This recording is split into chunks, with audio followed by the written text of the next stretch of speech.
Hello everybody and welcome back to another video. I actually haven't done one of these instant ramen reviews in a while, partially because I realized that it's probably not too good for my body to keep doing this.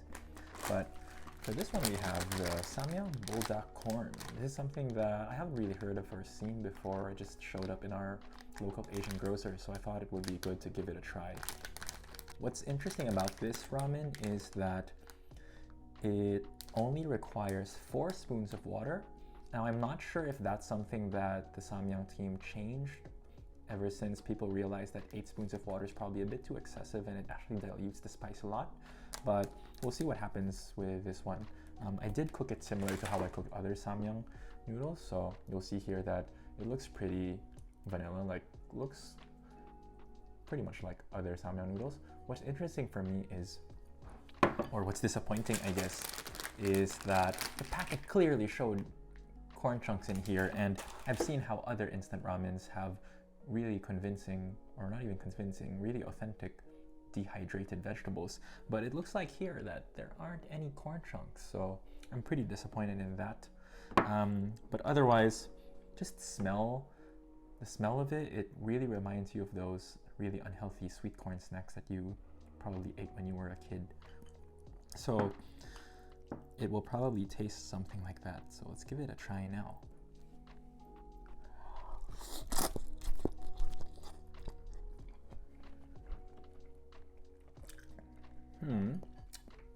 Now, it definitely smells a lot more like corn than it tastes. I feel like the spice really dilutes it a lot.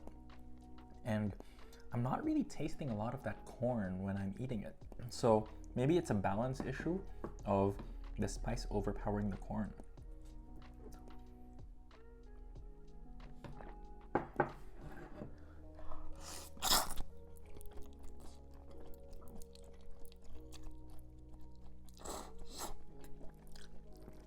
The heat level is very similar to the Samyang cheese and the Samyang carbo.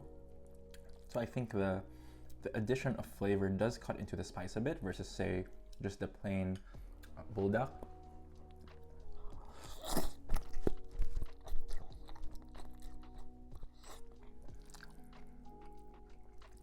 But for me, I'm not really that fond of this one, because with the other Samyang variants, you can definitely taste the flavor a lot more, at least the flavor that they're adding on top of the spice. Whereas with this one, I think the spice overpowers the corn.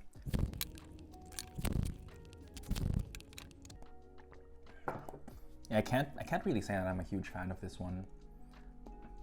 I think if I were to recommend a Samyang Buldak variant, I would recommend the cheese or the carbo one before this one, just because of how much the spice overpowers the corn. And the corn really is coming out more as a smell rather than a flavor. So I'm not very impressed with this one. I'm sorry, Samyang. So in conclusion, what do I think? I am going to give this one a pass. I would not really recommend this. The corn isn't really that detectable in the ramen.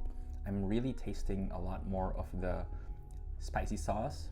The corn only really manifests as a smell rather than a taste. I wouldn't really recommend this. I'd probably give this one like a 6 out of 10. I don't really taste anything special with the corn right now. So yeah, that is my review of the Samyang Buldak Corn.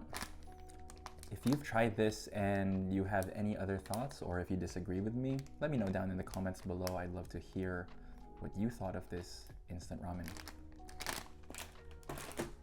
If you want to see my other videos on Samyang noodles or instant ramen, here's a playlist showing that. And if you liked what you saw, leave a like, leave a comment, let me know what you think. And I will see you in the next video. Bye now.